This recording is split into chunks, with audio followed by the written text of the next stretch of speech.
நம்மளுடைய இந்த அரசியல் பயணத்தில் மிக மிக மிக முக்கியமான ஒரு காலகட்டத்தில் நாம் இருக்கிறோம். நான் ஏன் இதை இவ்வளோ அழுத்தமாக சொல்கிறேன் அப்படின்னா, ஏதோ அழுத்தம் இருக்குமோன்னு நினைக்கிறீங்களோ? அழுத்தமா? நமக்கா?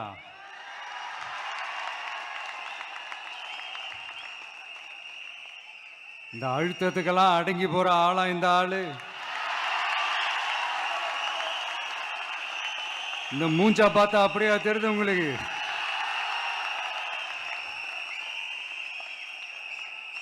அதனால அப்படியெல்லாம் நடக்காது.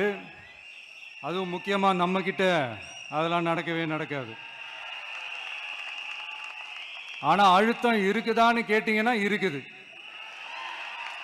அது நான் இல்லைன்னு சொல்ல வரல. நமக்கு இல்ல, மக்களுக்கு.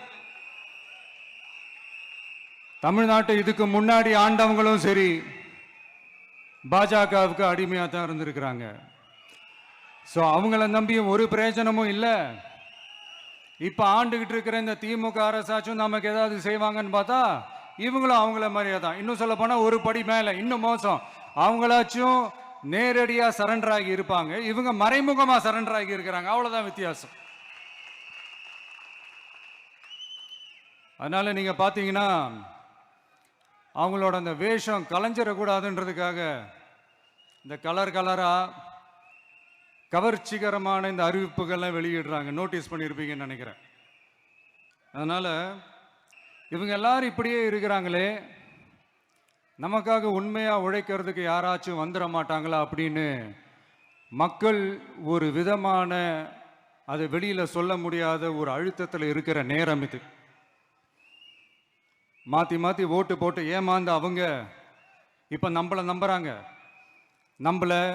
நம்மளுடைய இந்த தமிழக வெற்றி கழகத்தை இந்த விஜய் கூட நிப்பான்னு நம்புறாங்க.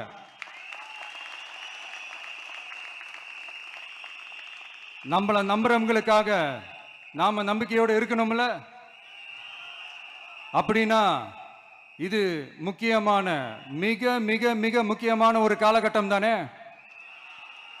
அதனாலதான் அவ்வளவு அழுத்தமா நான் சொன்னேன். இந்த தேர்தல், இந்த கூட்டணி, இதெல்லாம் பற்றி நிறைய இந்த ஹேஷியங்கள் ஜோஷியங்கள் எல்லாம் நடந்துகிட்டு இருக்கு இல்லையா? என்னப்பா இந்த விஜய் இப்போதான் வந்திருக்கிறாரு, இவரு கூடலாம் யார் வரப்போறா, அவங்க வரமாட்டாங்க, இவங்க வரமாட்டாங்க, அப்படி இப்படின்ட்டு நம்மளை பற்றி ஒரு அண்டர் எஸ்டிமேட் பண்ணிட்டு இருக்காங்கல்ல. அதுனா நமக்கு புதுசா என்ன? 30 வருஷமா நம்மளை அண்டர் எஸ்டிமேட் பண்ணிட்டு தான் இருக்கிறாங்க.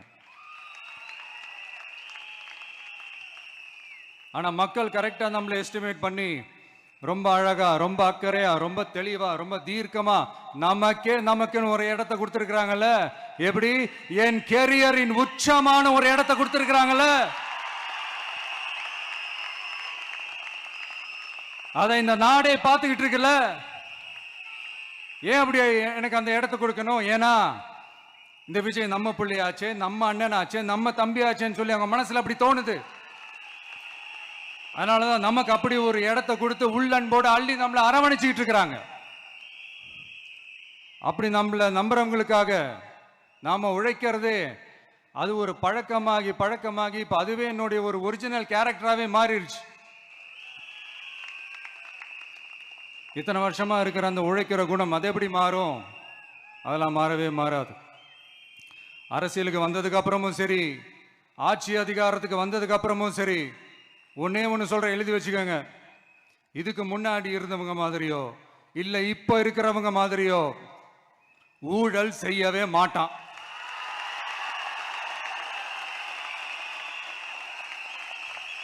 ஒரு பைசா தொட மாட்டான். எனக்கு அது அவசியமே இல்லை. புரிஞ்சுங்களா உங்களுக்கு? எனக்கு அதை தொட வேண்டிய அவசியமே இல்லை.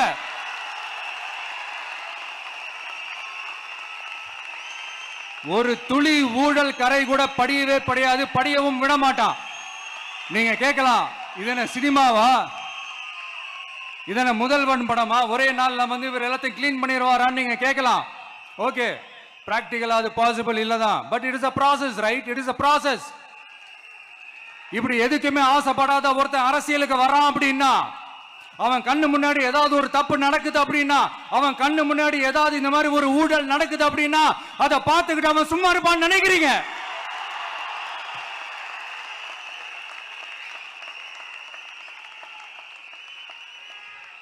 அதனால இந்த தீய சக்தியா இருக்கட்டும், இந்த ஊழல் சக்தியா இருக்கட்டும், ரெண்டு பேரும் தமிழ்நாட்டை ஆண்டவை கூடாது.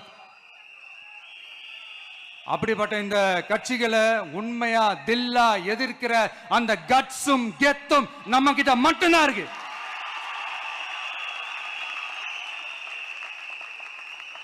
அதனால நீங்க என்ன சூழ்ச்சி நம்ம மேல பண்ணாலும், என்ன அழுத்தம் நீங்க கொடுத்தாலும், இந்த அடங்கி போறதுக்கோ, இந்த அண்டி பொழைக்கிறதுக்கோ, இல்ல இந்த அடிமையா இருக்கிறதுக்கால நாம அரசியலுக்கு வரல. என் மண்ணுக்கும் மக்களுக்கும் யார் என்ன தீங்கு செஞ்சாலும் அதை எதிர்த்து அவங்க கிட்ட இருந்து நம்ம மக்களை பாதுகாக்கிறதுக்காக தான் நம்ம அரசியலுக்கே வந்திருக்கிறோம். அண்ட் முக்கியமா தோழர்களே, மக்களுக்கு என் மேல மட்டும் நம்பிக்கை இருந்தா அது பத்தாது. என் கூட டிராவல் பண்ற என்னோட எல்லா தோழர்கள்கிட்ட அந்த நம்பிக்கை வரணும். அந்த நம்பிக்கை இல்லைன்னு நான் சொல்ல வரல, இருக்குது. ஆனா அதை தொடர்ந்து இருக்கிற மாதிரி நீங்க எல்லாம் நடந்துக்கணும். தப்பு பண்ண யாரா இருந்தாலும் தப்பிக்கவே முடியாதுன்ற அந்த ஒரு பயம் இருக்கணும். எல்லாரும் உங்களை தான் கேட்கிறேன், எல்லாரும் உண்மையா உழைப்பீங்கல்ல?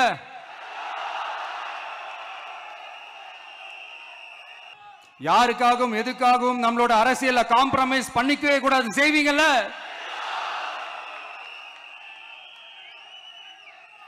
அண்ட் தயவு செஞ்சு எல்லாரும் கொஞ்சம் ஒற்றுமையா இருந்து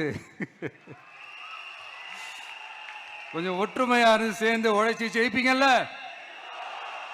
சரி, நமக்காக நம்ம மக்கள் கண்டிப்பா ஓட்டு போட்டு ஜெயிக்க வைப்பாங்க, அதில் எந்த மாற்று கருத்துமே கிடையாது. அப்படி ஜெயிக்கிறதுக்காக நாம் என்ன செய்ய போறோம்? மக்களிடம்னு செல்னு அறிஞர் அண்ணா அவர்கள் சொன்னதை ரொம்ப டீப்பா சின்சியரா அடாப்ட் பண்றதோட மட்டும் இல்லாம நம்மளோட அரசியல்ல அதை செயல்படுத்தணும். அதுதான் முக்கியம். ஏன்னா இப்ப அரசியல் இருக்கிறவங்க அண்ணாவை மறந்துட்டாங்க. அண்ணா ஆரம்பிச்ச கட்சியும் அண்ணாவை மறந்து சுயநலமா மாதிரி பல வருஷம் ஆச்சு. அண்ணா பேர்ல இருக்கிற கட்சியும் அவரை மறந்து பல வருஷம் ஆச்சு. ஆனா நாம அவரை மறந்துடக்கூடாது. மக்கள் கிட்ட போகணும், மக்களோட மக்களாவே இருக்கணும், மக்களுக்காகவே இருக்கணும். அதுக்காக நாம என்ன செய்ய போறோம், என்னெல்லாம் செய்ய போறோம், அதுக்காக தான் இந்த மீட்டிங். ஆரம்பிக்கலாமா? இந்த ரெண்டு கட்சிகள், ஆண்டு கட்சியா இருக்கட்டும், இப்ப ஆள்ற கட்சியா இருக்கட்டும், அவங்கள பொறுத்த வரைக்கும் பூத்துனா என்ன தெரியும்ல? அவங்கள பொறுத்த வரைக்கும் பூத்துனா கள்ள ஓட்டு போடுற இடம். ஆனா நமக்கு, நம்ம டிவிகேவுக்கு அது ஒரு ஜனநாயக கூடம். அங்க ஜனநாயகம் திருடுறாம நம்ம பார்த்துக்கணும்.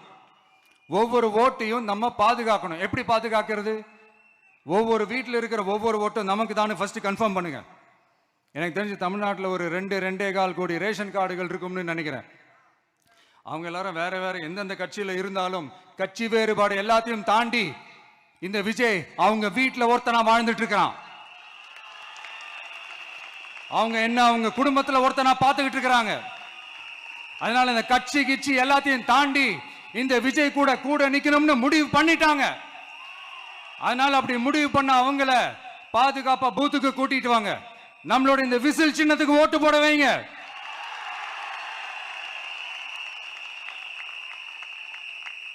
ஒன்றியம், நகரம், பேரூர், பகுதி, கிளைன்னு இங்க வந்திருக்கிற நம்மள எல்லார் நிர்வாகிகளும் தான் நம்ம கட்சியினுடைய ஆணி வேர். நீங்க எல்லாரும் சுதந்திரமா செயல்படணும், சுதந்திரமா செயல்பட விடணும்.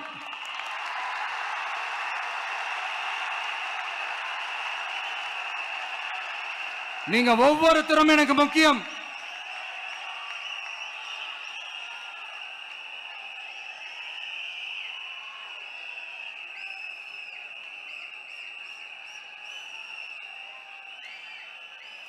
நீங்க தான் நம்மளுடைய இந்த BLAs பூத் லெவல் ஏஜென்ட்ஸோட களத்தில் நின்று வேலை பார்க்க போற ஃப்ரண்ட் லைன் வாரியர்ஸ்.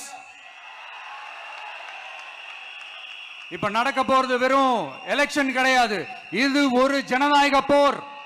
இந்த டெமோக்ராட்டிக் பேட்டில லீட் பண்ண போற கமாண்டர்ஸ் நீங்க தான்.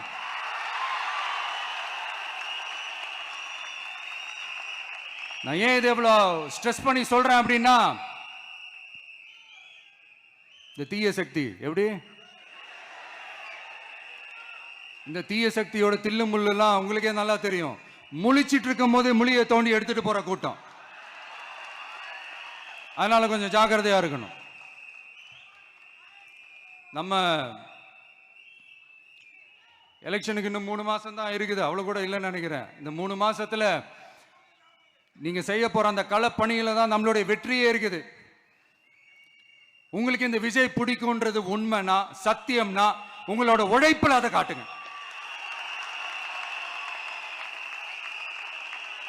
அப்புறம் நாங்க அறிவிக்க போற வேட்பாளர்களுக்கு நீங்க உங்களுடைய முழு ஒத்துழைப்பை நீங்க கொடுக்கணும். கொடுப்பீங்க தானே? உங்க எல்லாரையும் ஒரு எனர்ஜைஸ் பண்ற மாதிரி உண்மையா நடந்த ஒரு கதை ஒன்று சொல்றேன். சொந்த நாட்டையே ஒரு கூட்டம் அபகரிக்குது. சொந்த நாட்டிலேயே இருக்க முடியாத அளவுக்கு ஒரு நெருக்கடி ஏற்படுது. ஸோ வேற வழி இல்லாமல் அந்த நாட்டை விட்டே வெளியே போய் வேற ஒரு இடத்துக்கு போய் காடு மலை அப்படி இப்படின்னு சுற்றி மறைஞ்சு வாழ வேண்டிய ஒரு சூழ்நிலை ஏற்படுது. என்னடா இப்படியே ஓடிக்கிட்டு இருக்குமேன்னு சொல்லிட்டு தன்னோட நட்பு சக்திங்க கிட்ட பேசி ஒரு பெரும் படையை திரட்டிக்கிட்டு அதிரடியாக ஒரு போரை நடத்தி அந்த நாட்டையே திருப்ப மீட்டு எடுத்தது யார் தெரியுமா? நம்ம கொள்கை தலைவர்களை ஒருத்தரான ராணி வேலு நாச்சியார் அவர்கள் தான். அவங்களுக்கு அந்த நட்பு சக்தியா கூட இருந்து உழைச்சது சின்ன மருது, பெரிய மருது, சையது, கார்கின்னு சொல்லிட்டு அந்த 3 பேரும் தான். ஆங்கிலேயர் படை, ஆற்காட்டு படை மாதிரி அந்த 2 பெரும் படையை அடிச்சு துவம்சம் பண்ணிட்டு அந்த நாட்டையை திருப்பி மீட்டு எடுத்தது வேலு நாச்சியார். அன்னைக்கு இருந்த ஆங்கிலேயர் படை, ஆற்காட்டு படை மாதிரி இன்னைக்கு என்னென்ன படை இருக்குதுன்னு உங்க எல்லாருக்குமே நல்லா தெரியும். அதனால அந்த 2 படை மட்டும் இல்ல, இன்னும் எத்தனை படை வந்தாலும் எதிர்த்து நின்று ஃபேஸ் பண்றதுக்கு ஒரு நல்ல தலைமையும் இத்தனை சக்திகள் என் கூட இருக்கும் போது, இத்தனை சின்ன மருது, இத்தனை பெரிய மருது, இத்தனை சையது, கார்கிகள் என் கூட இருக்கும் போது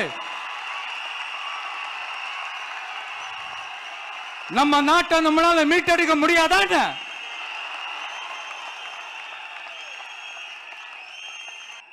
அதுவும் இந்த படை, நம்மளுடைய இந்த டிவிகே படை நட்பு சக்தி இருந்தாலும் இல்லைனாலும் தனியாவும் நின்று கெத்தா ஜெயிக்கிற அளவுக்கு ஒரு மிகப்பெரிய படை.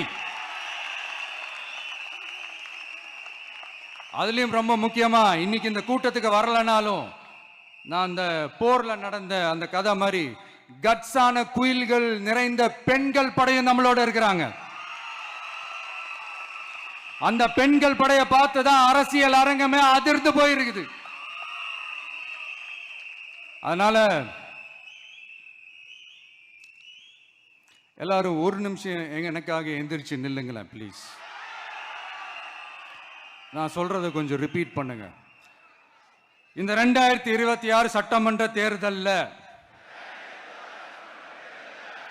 நாம எல்லாரும் உண்மையாக உழைப்போம், சத்தியமாக உழைப்போம், உறுதியாக உழைப்போம், ஒற்றுமையாக உழைப்போம்.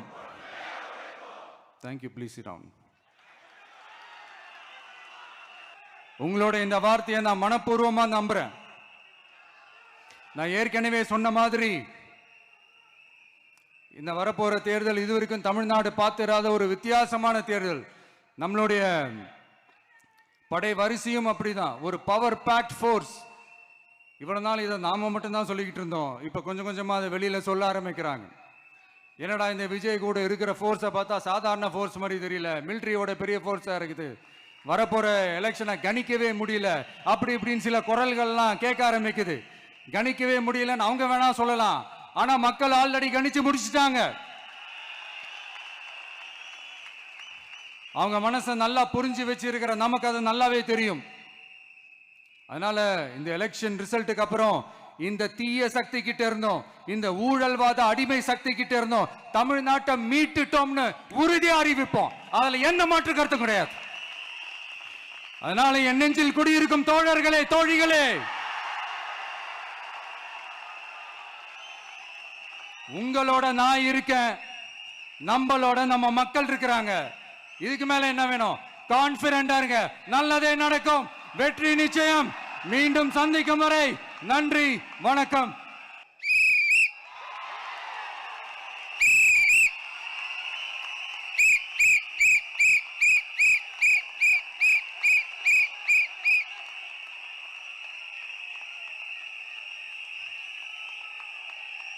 நம்ம சின்னம், உங்கள் சின்னம், நம்மளுடைய வெற்றி சின்னம் விசில். கப்பு முக்கியம் பகிலே. நம்முடைய வெற்றி சின்னத்தை வரலாறு படைக்க போகிற தமிழக வெற்றி கழகத்தின் சின்னத்தை வெற்றி தலைவர் அவர்கள் இப்போது உங்கள் முன்னால் இதோ அறிமுகம் செய்கிறார்.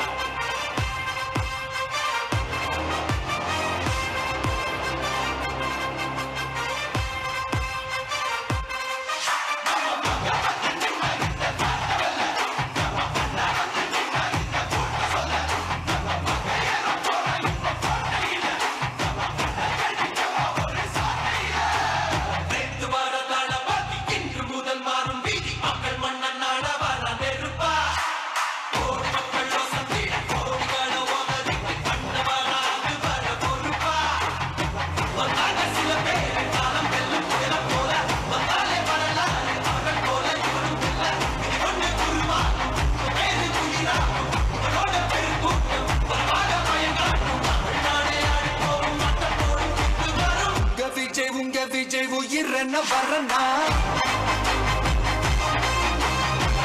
விஜய் உங்க விஜய் எளியவன் குரல்னா